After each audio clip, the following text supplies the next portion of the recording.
What lay inside the one room Diana never let anyone enter? In the aftermath of her passing, royal staff unearthed a sealed trunk beneath her dressing room floor, an unassuming box packed with dangerous meaning. Among her handwritten letters and torn photographs was something never listed in royal inventories: a tiara no one had ever seen on her head. Why did she own it? And why had she never worn it? The room itself had always been treated differently.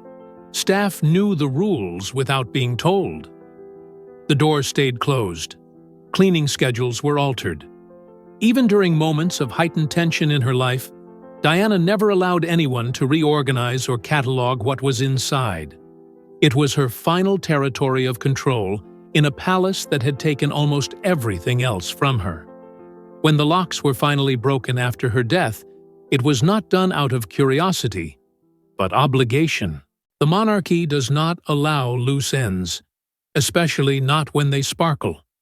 The inventory began as expected: dresses she never wore again, jewelry that carried emotional weight rather than monetary value, letters folded and refolded so many times the creases had become permanent.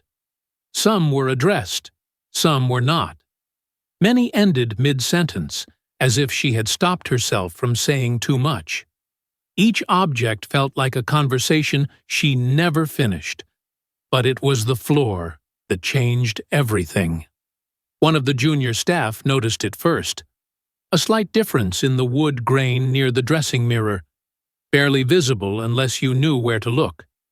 When the board was lifted, there was no dramatic reveal. No velvet-lined chest in plain sight. Just a sealed, weathered trunk, tucked away like something meant to be forgotten rather than hidden. The kind of box people bury when they are afraid of what it represents. Inside were more personal effects: a bracelet given and then taken back, earrings worn only once, and then wrapped carefully in faded silk, the object that made the room fall silent. A tiara. Not the Spencer tiara. Not a borrowed royal piece.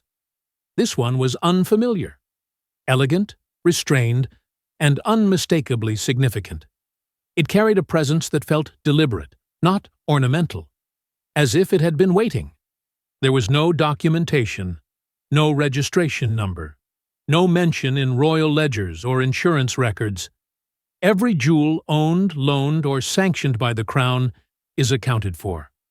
This one was not. That absence was louder than any confirmation. Questions began to form, but they were cut short almost immediately. A senior royal security officer stepped in, his tone clipped, rehearsed. This piece cannot be logged. No explanation followed. None was offered. In that moment, the room shifted from private grief to institutional alarm. Because unrecorded jewels are not mistakes. They are problems. They imply secrets that were never meant to surface. And Diana, for all her public vulnerability, had been far more guarded than anyone realized. She had kept this tiara close, not out of vanity, but restraint. She owned it, yet she never wore it.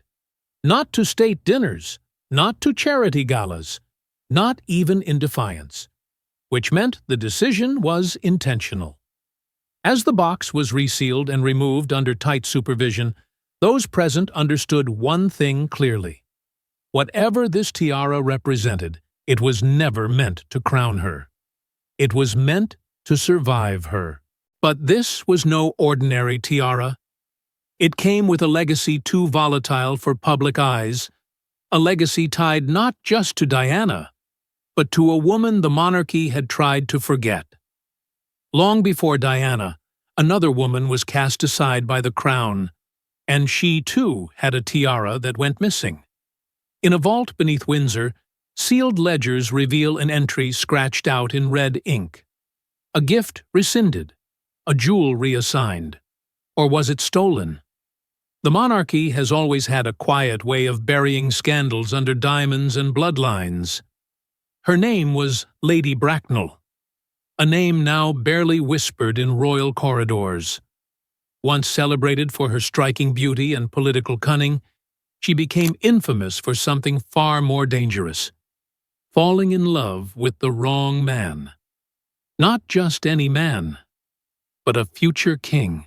Their affair, though never publicly acknowledged, was the subject of whispered conversations behind gloved hands at court dinners and garden parties.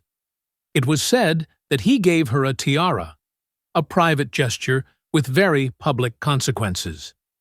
Because the act of gifting such a piece was not merely romantic, it was dynastic.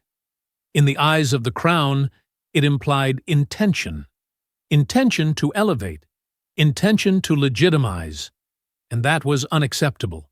The backlash was swift, quiet, and merciless. Lady Braracknel vanished from royal engagements. Her name was stricken from guest lists. Portraits of her that once adorned private galleries were removed overnight. Within the walls of Windsor, archivists were instructed to amend the ledgers. One item in particular stood out: Item 79. Its description once read, "Gift to be held in private trust." That line was later scratched out and replaced with nothing. No reassignment, no explanation. Just a space where a crown once belonged. Most of Lady Braracknel's possessions were discreetly absorbed into other branches of the family, or so the story went. Necklaces reappeared on minor royals. Brooches found new homes, but one piece never turned up again: the tiara. Not in portraits, not in the archives, not in the vaults. And then, as if pulled from the ashes of disgrace, rumors emerged. A former member of the household staff, believed to have been fiercely loyal to Lady Braracknel, was said to have smuggled it out of the castle. No charges were ever filed. No formal investigation took place, because silence, in this family, is more useful than truth. The disappearance of the tiara faded with time, becoming little more than an old royal ghost story, until whispers began to resurface in the late 1980s. This time, the name wasn't Braracknel. It was Diana, and when Diana entered the royal sphere, she too brought discomfort. She too challenged the old order. And, unbeknownst to almost everyone, she too came into possession of a jewel that no one could trace. One that shouldn't have existed. One whose disappearance had never been explained. Because tiaras, in the House of Windsor, are more than decorative. They are declarations. And the one that vanished with Lady Braracknel was never meant to be seen again. And yet somehow, decades later, that forbidden jewel resurfaced, in the hands of the people's princess, hidden in silence. Diana was more than a symbol. She was a strategist in stilettos. What the public never knew was that she had her own arsenal. This tiara wasn't a gift. It was a message. One she never sent. But behind palace doors, she had made her position clear. Not all crowns are given. Some are claimed. As the fairy tale unraveled, Diana's role in the royal machine transformed. She was no longer the fresh-faced bride clinging to protocol. She had seen too much, endured too many betrayals, and come to understand the cost of silence. Her disillusionment wasn't sudden. It simmered. In interviews, she was careful. But behind closed doors, she spoke with searing clarity. The institution had hollowed her out, and she had slowly begun filling herself back in. Not with approval, but with defiance. It started with her clothes. The press called them bold. But for Diana, they were signals. When she wore red at somber events, or black at celebratory ones, it wasn't fashion. It was strategy. She knew the unspoken rules, knew what colors meant, what symbols conveyed, and more importantly, she knew exactly how to break those codes without ever saying a word. Each deviation chipped away at the crown's control. In quiet moments, Diana shared cryptic truths with her inner circle.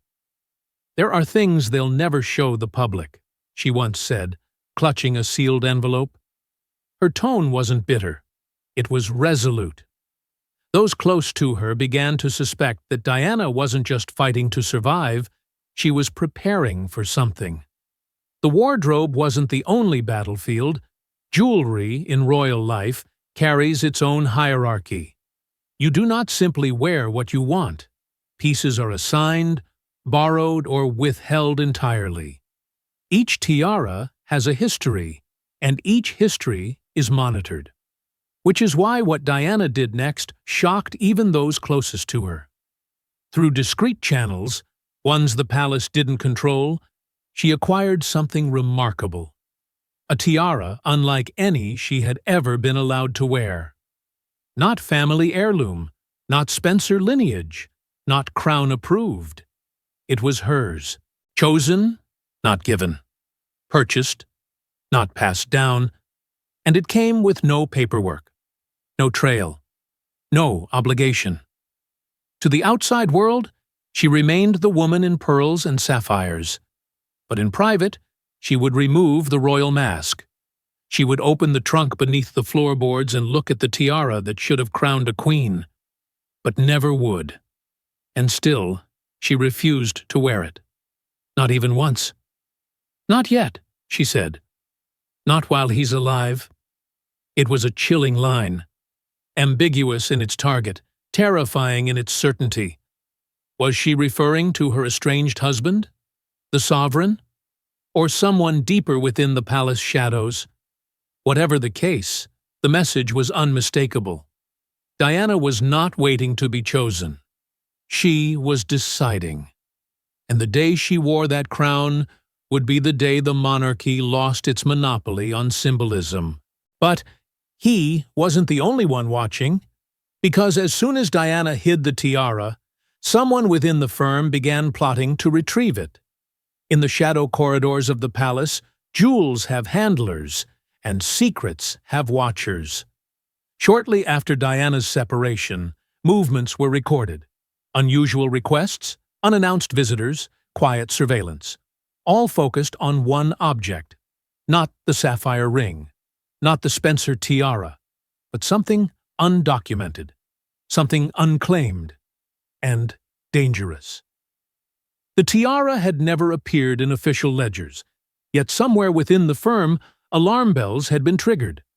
There was no public declaration, no memo with names or photographs, but there were codes. The kind of language used when something too sensitive for clarity enters the orbit of those who live and breathe control. One internal note surfaced with a simple, chilling label. Category Black. Untraceable asset. That wasn't how the royal household usually referred to jewelry. That was how it referred to threats. Within a week, an obscure department few even knew existed began circulating inquiries. The royal household intelligence liaison, never acknowledged on paper, quietly reactivated its contacts. Not to track people, but to track things. Objects that didn't belong, assets that could destabilize legacy. It was no longer about beauty or ownership. It was about symbolism. If Diana wore that tiara, the public would ask the one question the palace feared. Where did it come from? And in answering that question, an entire suppressed history might erupt into daylight. A staffer from the protection detail recalled seeing an unfamiliar figure, mid-level, not royal, but confidently inside the perimeter, requesting discreet access to Diana's private quarters at Kensington. No appointment, no explanation. The request was denied, but the tone wasn't casual. It carried weight. Not from the public-facing monarchy, but from the inner architecture of power. No badge, no record, just a name no one wrote down. Then, just 3 weeks before Paris, there was a break-in. Not violent, not obvious, but surgical. There were no shattered locks, no missing heirlooms. Yet Diana's personal drawers, those containing letters, sketches, and the sealed box under the floor, had been tampered with, moved, opened, and closed again, as if someone had come looking for one very specific thing and hadn't found it. Paul Burrell, her fiercely loyal butler, was quietly summoned. Not by police, but by a royal official. The tone was polite. The message was not. They wanted access. Not just to inventory or calendars, but to everything. Conversations, habits, secrets, and particularly to any knowledge of unregistered jewelry. Burrell refused, and from that day on, he claimed, the palace began building a case to discredit him, piece by piece. What terrified the institution wasn't the tiara's beauty. It was its implication. If Diana appeared wearing that jewel at an event, cameras would capture it.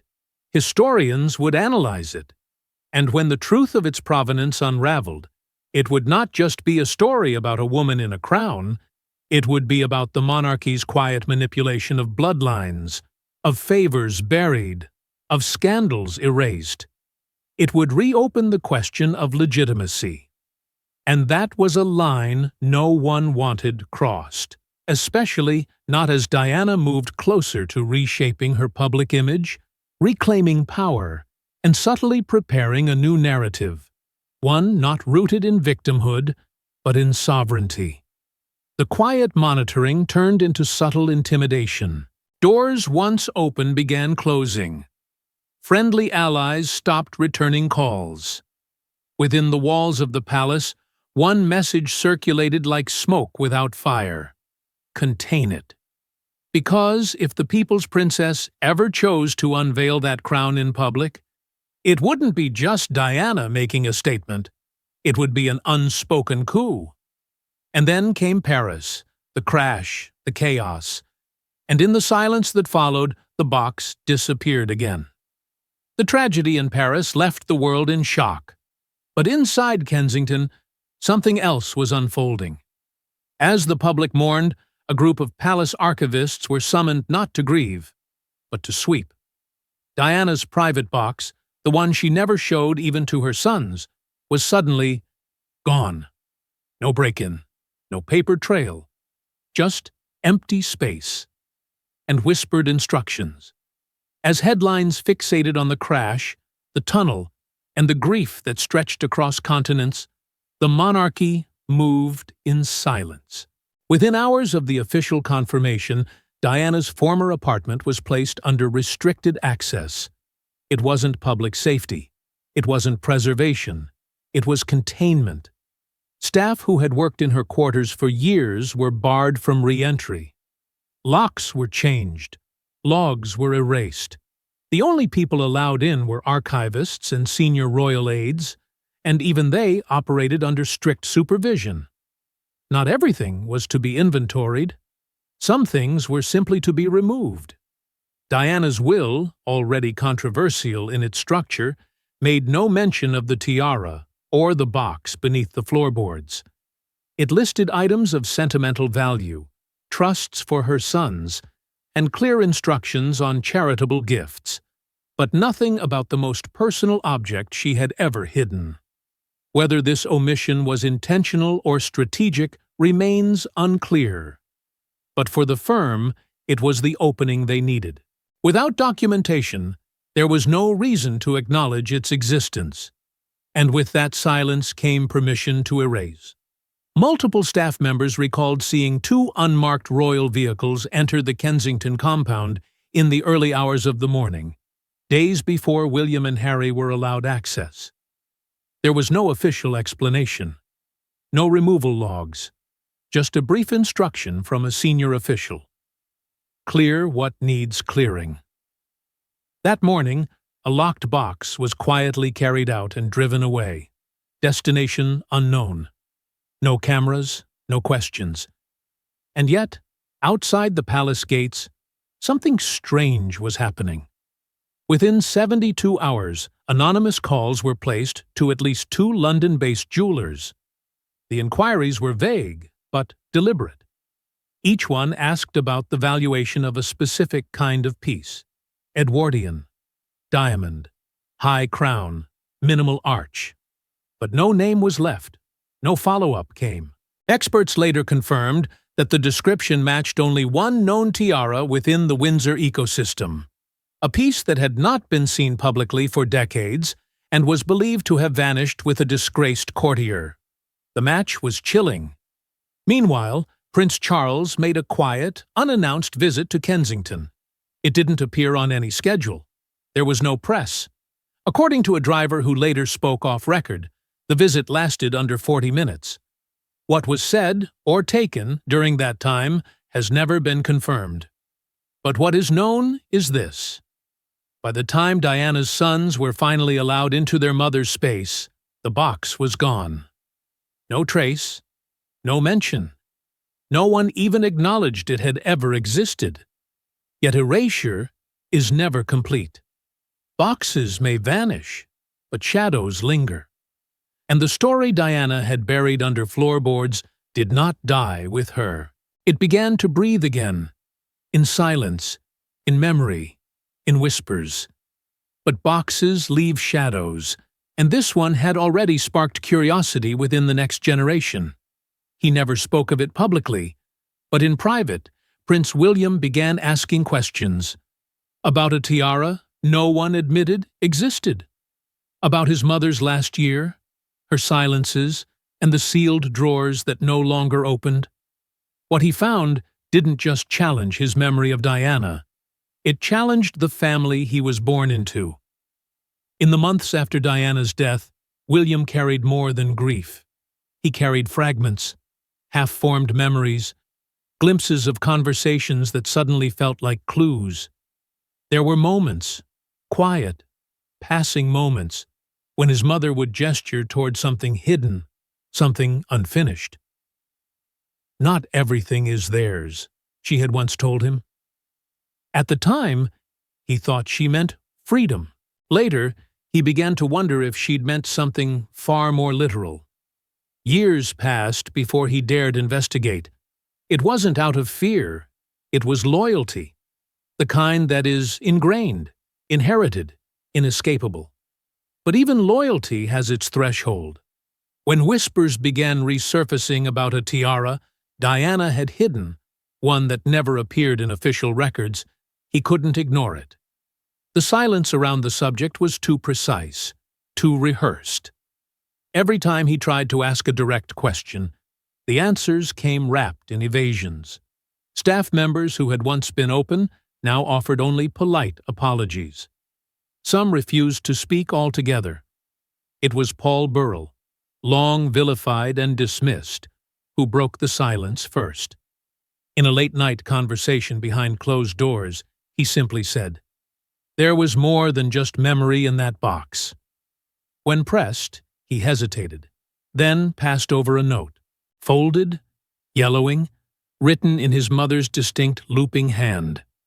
It read, "Keep this away from them. If I'm not here, it's not safe."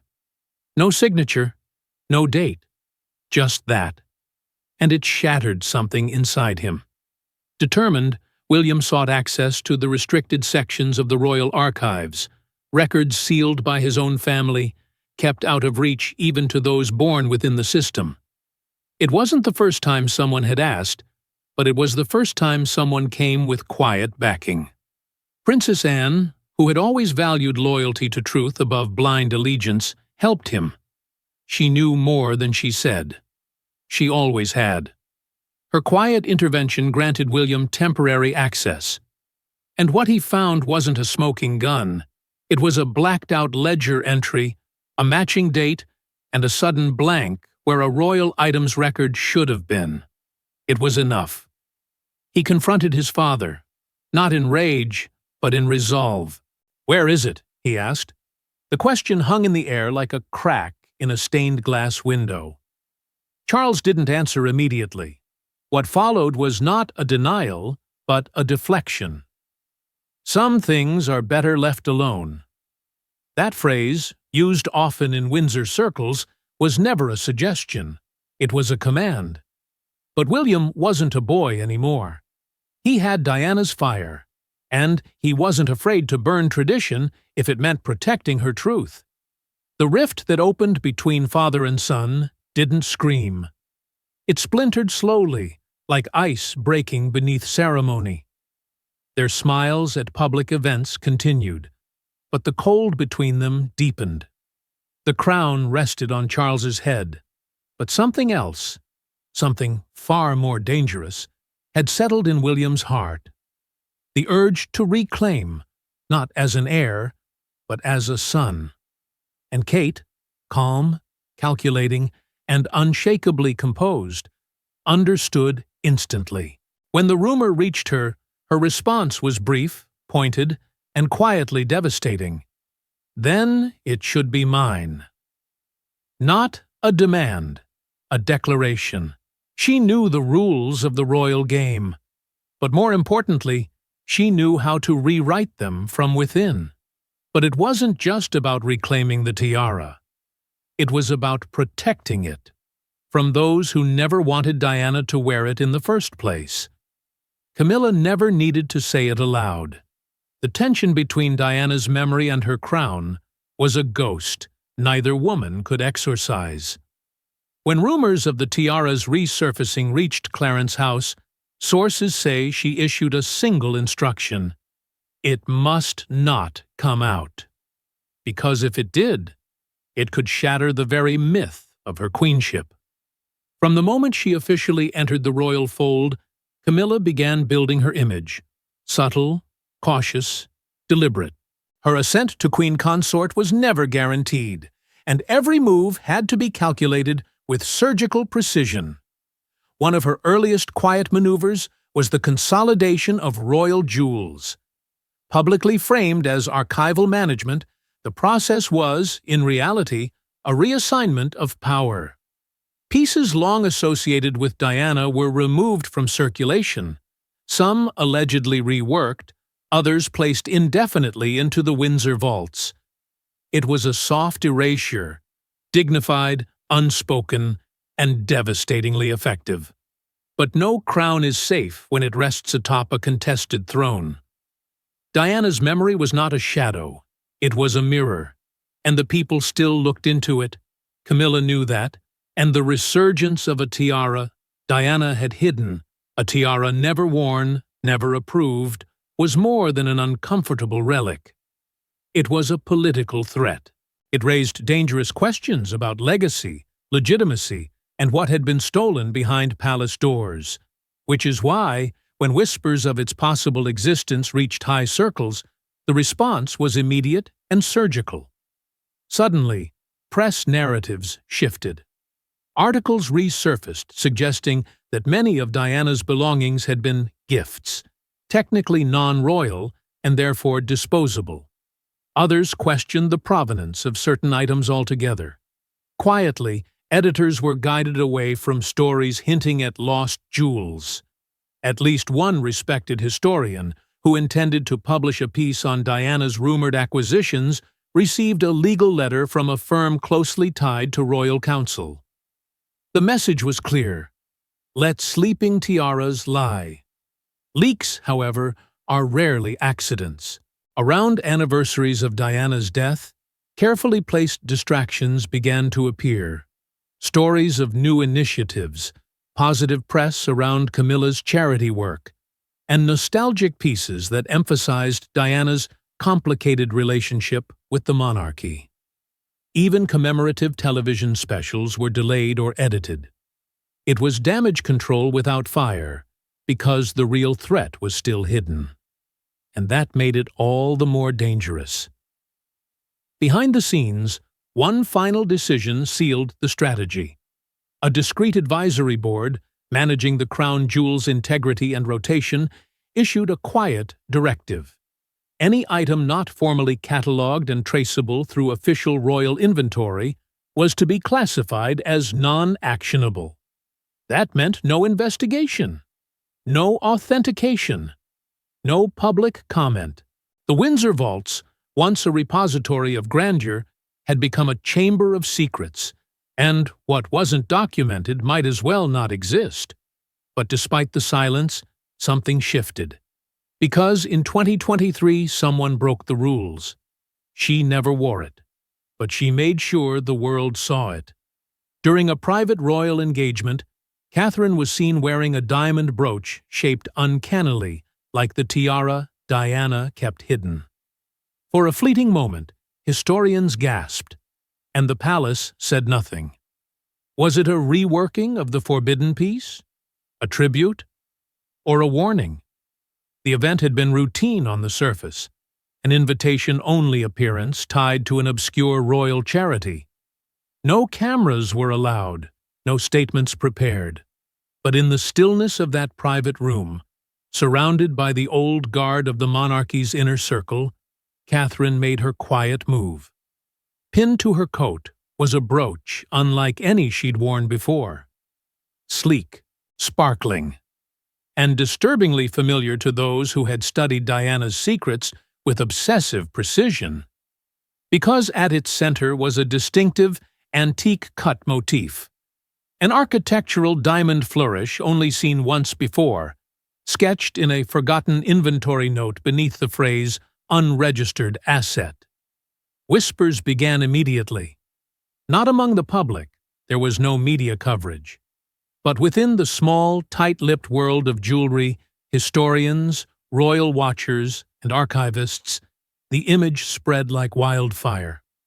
One person, reportedly in possession of the original sketch of Lady Braracknel's lost tiara, confirmed the match. Not just similar, identical. And yet, when inquiries were made, the palace remained silent. No denial, no clarification, just calculated stillness. Catherine said nothing, but her body language that day was unmistakable. A subtle touch to the brooch during introductions, a glance downward just long enough to be noticed, and then a nod, to no one in particular, but clearly intentional. It wasn't performance, it was possession.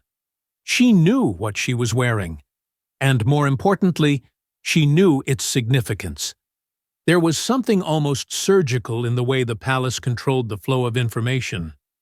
Though photographs had been taken, by insiders, by aides, none were released to the press. High-resolution images existed. They just never made it to public channels. No mention of the brooch was included in post-event briefings. It was treated as invisible. But invisibility doesn't erase presence. It amplifies it, especially when silence has become the institution's most practiced language. Inside archival circles, the term phantom tiara began to circulate, a name given not to a piece of jewelry, but to an idea. The possibility that the forbidden tiara hadn't vanished, but had been taken apart, piece by piece, and redistributed in fragments. It was theorized that the brooch Catherine wore was one such fragment, set with the central stone, redesigned into a form that could slip beneath royal scrutiny while still sending a message, a coded signal across generations. And Catherine's role was becoming increasingly clear. She was not just a consort, she was a curator, a guardian of legacy, one who understood that power, when wielded subtly, was more potent than any crown. Through silence, through symbols, she was building a bridge between Diana's memory and her own place in the monarchy. Not by declaring it, but by wearing it. And just when the trail seemed to go cold, the final letter surfaced. Tucked in the silk lining of Diana's old handbag, found in a Parisian archive nearly 25 years later, was a single envelope. In her unmistakable handwriting, it read, "For the one who wears it next." What followed was not a confession, but a coronation. A final message from mother to future queen, signed not with her title, but her real name. The handbag had been forgotten, or perhaps deliberately misplaced. It had surfaced in an obscure estate auction catalogued without fanfare, simply listed as Ladies' Leather Handbag, 1990s, contents unknown. But when a private collector noticed faint embroidery inside the clasp, an inscription linked to a designer known to have worked with Diana, alarm bells rang.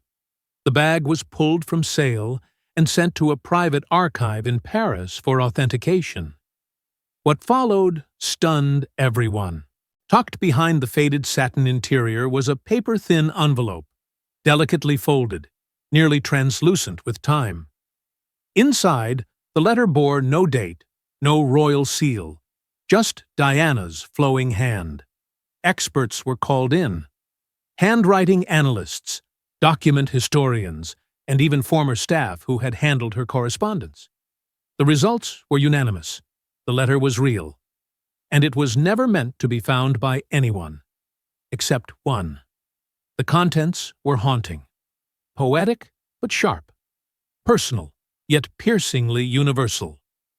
"There will always be queens without crowns," it began, "but the truest ones are born of fire, not ceremony." She spoke of lineage not as blood, but as burden, of silence not as peace, but as punishment. The language carried pain, but also prophecy. "To the one who wears it next," she wrote, "know that power doesn't pass down. It is taken back, quietly, without permission, and always in full view of those who tried to bury it." And finally, it ended with a line that froze the heart of every reader. "This isn't an heirloom, it's a reckoning." Signed simply, Diana. Speculation erupted. Was this her farewell to the world she had almost escaped? Or a message intended for someone she believed would continue her fight? Some experts believe it was written just days before her last trip to Paris, a premonition, a final act of defiance wrapped in velvet and grief. But it wasn't the contents of the letter alone that rattled the monarchy. It was the response, or rather, the lack of one. As news of the letter leaked, the public erupted. Questions poured in, demands for verification, calls to unseal related documents long buried in royal vaults. But from the palace? Nothing. No press release, no denial, no acknowledgement. The strategy was clear. Do not legitimize what cannot be erased. And in that silence, the meaning of Diana's words only grew louder. Because this was never just about a tiara. It was never just about a jewel hidden beneath floorboards or a brooch worn in silence. It was about truth, legacy, and the invisible war waged between those who hold power and those who dare challenge it. Diana's voice had been silenced before, but through this letter, her voice became eternal, unfiltered, undeniable. And so, the tiara she never wore became the loudest thing she ever said.